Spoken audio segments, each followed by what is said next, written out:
So that's how I like when Ben says all of his. Yeah, crap. Like, he's Yeah. so full of it. He's basically a I, Christian at this point, to be honest. I mean, oh, okay. Now you're okay. Living in Istanbul. I actually have something for you, okay? I have something for the audience too. This will be like good content, okay?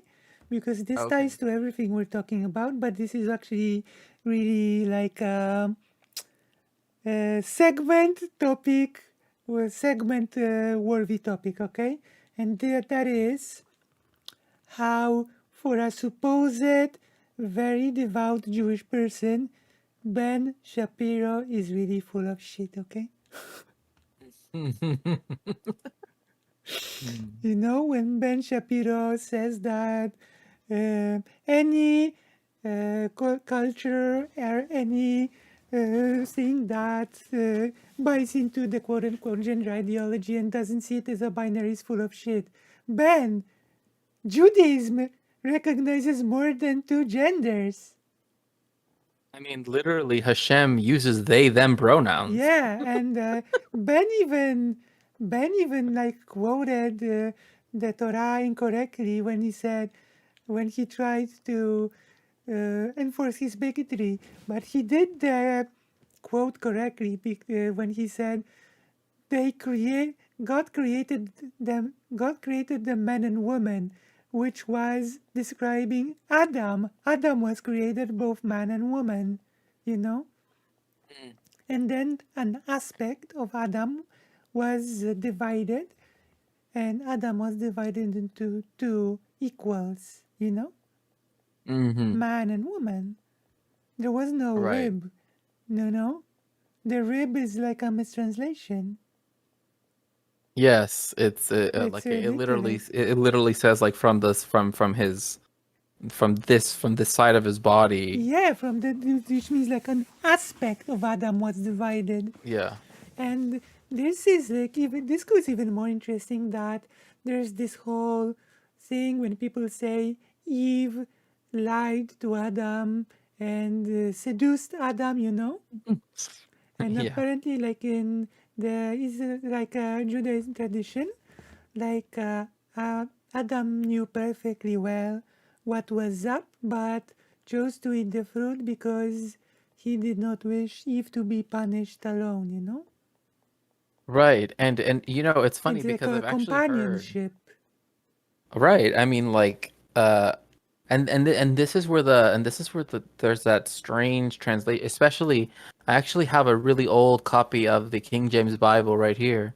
I collect old books, in particular Bibles, um, because you know they're interesting to me. So this one is Yeah, from like, really so this nice. one is from the 19th century. I think it's from the 1870s, I want to say.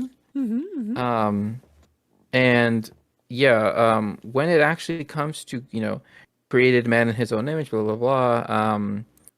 It's funny because he tells Adam, like before he technically creates Eve, be Mm-hmm. fruitful and multiply. Yeah. So it's like he's telling someone who's, and it's funny because a scholar that I know once said like, ah, so Adam was the original incel. But I don't know. I mean, he just did that just to be funny. But you know, um, uh, you know, let's see here. I'm trying to find the exact quote that I'm trying to find. But Yeah. well, I mean, one thing is also the fact that there are essentially two two um two creation stories, and Hmm. they happen twice over. Where it's like you have uh you know, which is you know, where one you have man being made out of dust and the other time being Hmm. made out of clay. And of course, there's Um, like Lilith. And there's that's what? there's Lilith as well. And that's a whole other story, Yes, right? yes. Oh my gosh, I one time you so again, if you're in yeshiva, like one of the things that I learned is like you're never supposed to actually say her name. And Oh. but one time we were actually having this like you know, argument, but in a good way, like actually. like Debate. actually, yeah, debate. It was like a Talmudic, sort of talking about, Yeah. I mean, I don't want to say Talmudic because that term is fraught with all these things, but it was like, among rabbis and among, Okay. students and everything. And and so one of the things is that I said, what about Lilith? A spirited Oh, discussion exactly at her. And so I said, but what about Lilith? And then the main rabbi was like, oh no, I don't want to talk about. yeah. Like the thing is that apparently, because I went to like a nice lecture, the uncensored Bible, Yeah. and then, actually, the title of the lecture was "The Demons in the Bible," and Hmm. it told many interesting stories, like about how the angels wanted to have relations with human women, Hmm. and God warned, "Don't do it; it won't end well." And angels were like, "But we liked women," and God was like, "Don't do it; it won't end well." But we really like women, and then they did it, and it ended in giants being born that just consumed everything, and then they Hmm. consumed everything, and then they consumed it themselves. So the angels felt bad, so they had to teach humans how to grow food from zero, and then they also taught humans war, and God got angry and flooded the earth. And then that's where we get the whole concept of the Hanephilim and all of that stuff. Because it said that they created a race between angels and man and Yeah, all of that. so But one thing that's really interesting too is the fact that and this is a story that actually comes from like a very somewhat popular rabbi who's like pretty who's Orthodox, and so mm-hmm. is that he when he talks about the story of Eve and the whole the tree and everything. So the snake is just a snake, I guess. Like that's really all like they're like Christians add in like, oh, that was Satan, like that's something that Right. Christians add after the fact. But if you're most Jews, it's just like, oh yeah, it's a snake. I mean, that's what snakes do, right? They but so apparently the Uh, snake wanted to try to uh wanted to try to essentially the snake wanted to be with Eve. And so she wanted so the snake wanted to get Eve to not eat the actual the fruit herself, but to get Adam to eat it, so then that way he would be perish, punished. and then the snake and Eve would be together. Yeah. Not to But mention, there's this whole, of course, the little thing when Adam was bad, not good in bed, and then and then she dumped Adam, and Adam said, "God, please give me a partner that is more, tame." Yes,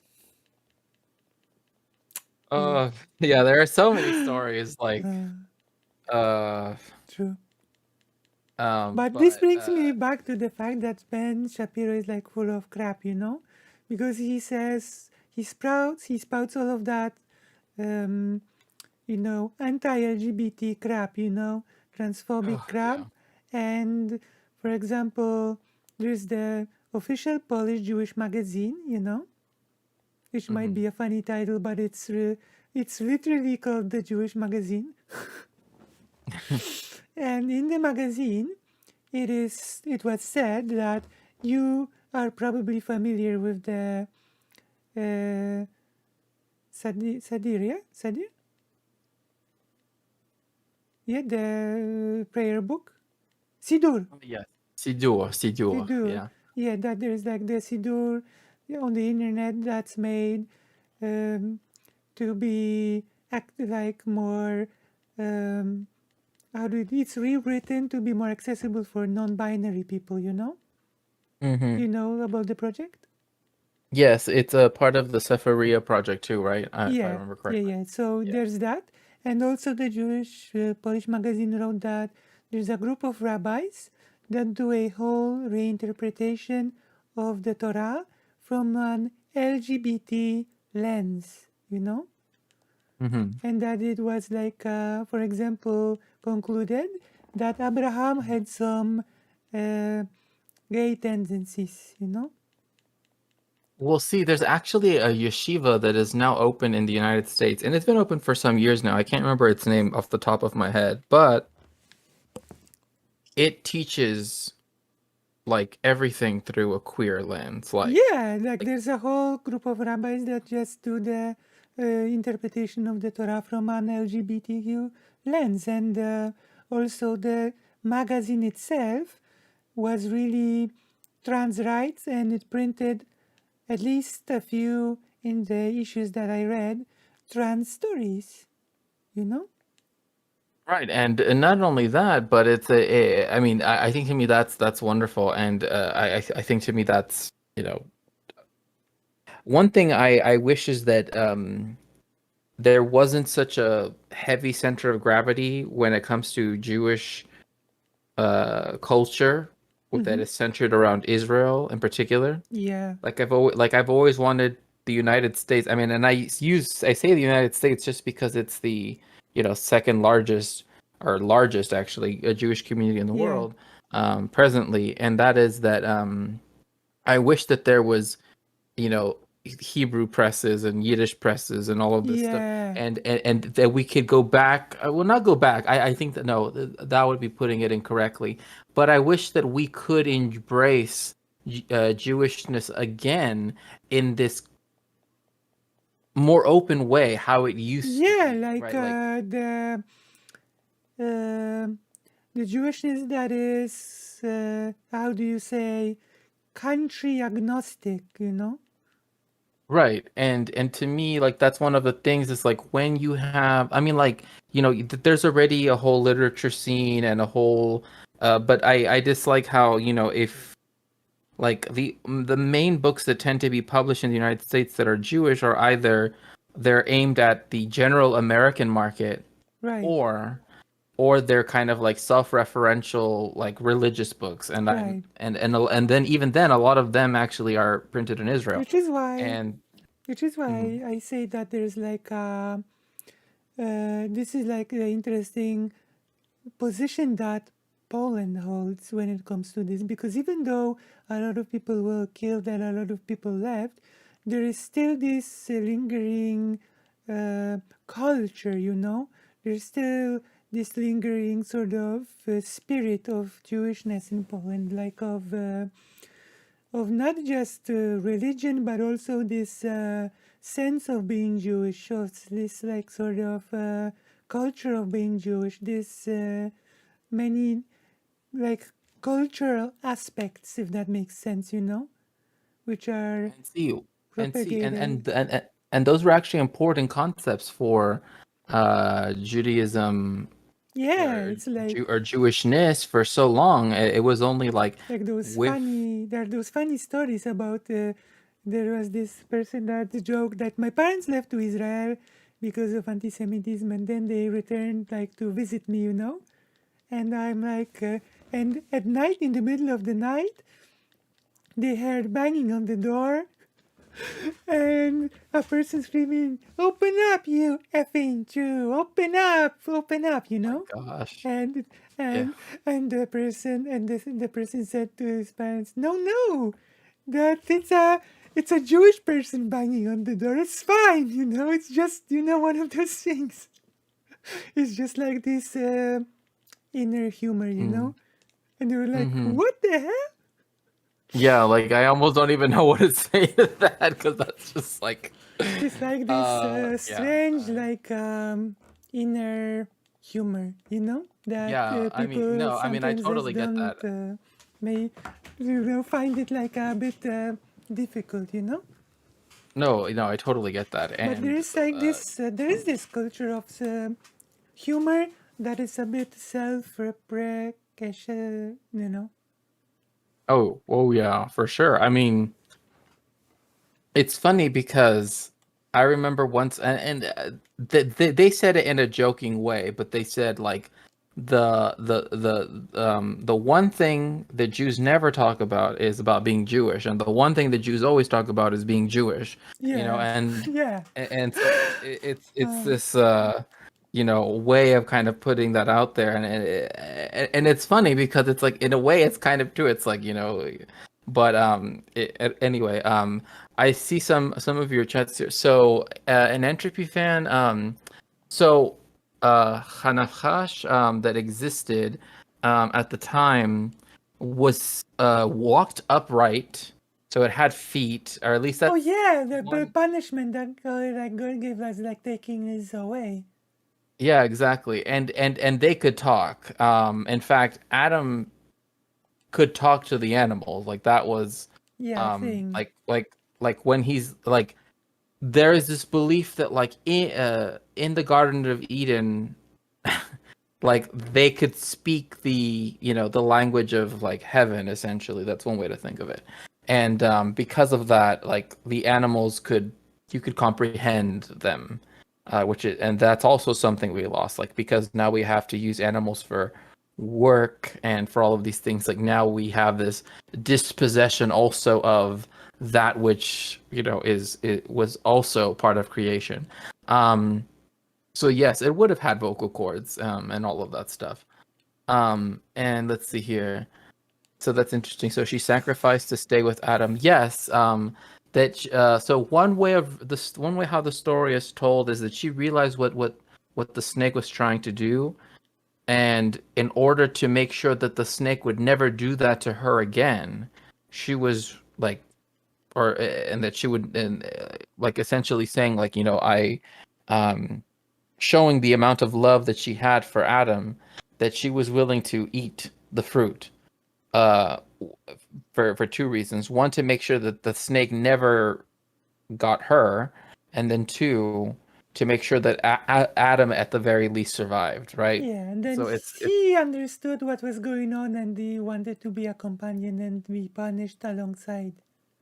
exactly. So it's to show that like there was this. In fact, it goes against this whole Notion of deception, yeah. yes, exactly. That Eve deceived and they fell and blah blah blah. Because another thing too is also think about It's the fact really that like sexist, no? oh yeah, of course. Oh well, I mean yeah, and then also by way of that, it just happens to be propagated mostly in Christianity. Like Judaism never really had that Yeah. same need to do that, mainly because we don't have the concept of original sin. I So mean, from what I understand, the concept of sin itself hardly exists in Judaism. right, yeah, Because there's like there's more the concept of if you do a thing, it has consequences, but not in the way of like it's like a sin, you know? right, and there's a reason why the term these two terms are similar sounding. Um, avelu, avelus and avera. And that is mourning and sin itself. Like because like the word for prayer, lechalit, or the term for prayer, lechalit palel, in Hebrew does not mean it is seen as in using European ways of understanding it. It literally means to judge oneself. Right. Like that is what prayer is supposed to be. It's supposed to be a time And to there's meditate, and so it's a very different relationship to yeah, yeah. There's also one other thing that I've sort of read when going into things because I'm still like discovering things, you know. It's like there is no there is no relationship to oneself. There's to if you have a vice, then you must sort of curse it and hate it and get rid of it. You know, it's more like you must turn it into a positive. You know. yes, and that's the reason why there's the concept of tikkun olam, which means to repair the world, in very basic translation of that. It's That like it's like if you're greedy, then use your greed to accumulate wealth to share it with others, sort of. Right. Turn your vice into a positive, you know, Yeah, rather than like oh, fighting it. uh, like like once you recognize that you have been avaricious, I guess I'll just use that term. Um, then you recognize that and instead use it so that then You can turn it into something positive instead of yeah, into something wasting positive. energy fighting it. Because yeah, because the whole point about a lot of Jewish thought too is like the imprisoning yourself, right, in this kind of like, oh, blah blah blah. It doesn't actually help Yeah, in at least in Jewish thought, where it's like, well, but what are you gonna do after that? Like, what's next, right? yeah. So And also, what I really like is this concept of not taking things as dogma, but rather discussing it, interpreting it. Like, for example, one of those Shabbat dinners, the rabbi said, uh, let's discuss the commandment of love your neighbor as you love thyself. This and this rabbi interpreted it as like very unrealistic, and that because you cannot love someone else as you love yourself, and in this sense, the commandment loses a lot of its power, you know. But another rabbi said that since, in a way, humanity, all of humanity is part of a bigger whole, then loving someone as you love yourself becomes loving part of this bigger whole, and in that sense the commandment becomes more sensical and gains a lot more meaning, you know, right, that is sort and of not only not that. just blindly taken on board but discussed, you know. No, and see, that's precisely why when people say, ah, and this is a huge misconception and that anti-Semites in particular like to use, is that when they say, ah, well, did you know that the Talmud says the Talmud is not supposed to be read as a novel, like it's not something you Yeah, read cover to this is cover. like it's all the time is discussed, interpreted. Like this is like a really amazing thing, I think. You know, that it's not Yeah, just treated as like as gospel. Ironically enough. Uh, very, very, very good usage of that word.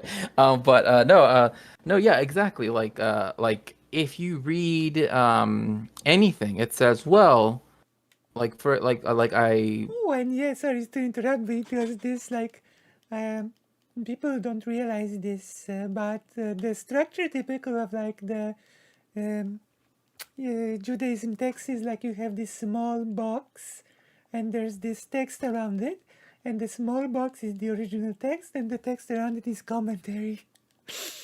oh yes, and not only that, but the like the way how the Gemara, which is what people think of as the Talmud anyway, is you have the Mishnah in the middle, as you were explaining, right? Mm-hmm. And then around it, you have on one side you have Rashi, on one side you have Tosafos, one side, and these things all happen centuries apart. So these people are discussing with each other Yeah, centuries apart, and it's and still then done now. It's like e- reinterpreted, like etc. exactly, exactly, and so that's the reason why when people talk about like that's why when I said well Talmudic, well, I need to sort of explain this like the Talmudic disputation, the reason why you learn the all of this stuff is because the whole point is to ask new questions like, well, yes, Rabbi Aldo Said said this, yeah, this, yeah, but this rabbi said but this, yeah, yeah. That's like yeah, a yeah. really cool, you know.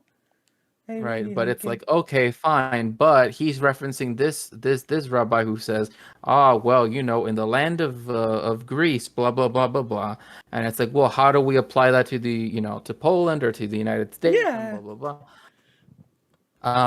And not only that, but what I think to me is so interesting is that Judaism has never been, historically speaking, this Mm-hmm. view that like, once you set foot in this territory, now you're under the direct control of this Jewish authority. Yeah. That has never been the case. So And like, plus, to build up mhm. upon what you're saying, when you have marriage, there is no priest that marries people. Uh, People marry each other, you know, Right. one Yes. another. Right. I mean, So, like the only thing that like I technically, I mean, like in some senses, people often do is that obviously they have with the witnesses, right? The three witnesses. But mm-hmm. that's just it. But that's just to make sure. But literally, all you have to do is say, oh, with the laws of Israel, blah blah blah. I do, Mm-hmm. will marry you, and then as soon as you do that, you're officially married. Right. Like, there's no, like, you don't need to have a rabbi. You don't need to Yeah. have a Yeah. wedding Yeah. as we conceive it. Exactly. Um, in fact, there's actually a really interesting show that's on Netflix called Shtisel, and I recommend like if see while recognizing the fact that uh, you know uh, anything that deals with Israel is fraught, right? With Israel Palestine is always going to be Yeah. fraught with Yeah. problems. Yeah. But I think to me this show, because it's focusing on one thing that's interesting is that like the family is actually very anti-Zionist, but they're still Jewish and they live, in Jerusalem, um, which Because is actually much more some common. of the situations where people like were very complicated because many people we must have this in mind that many people went to um, Israel as like as part of like an exodus after the war, you know?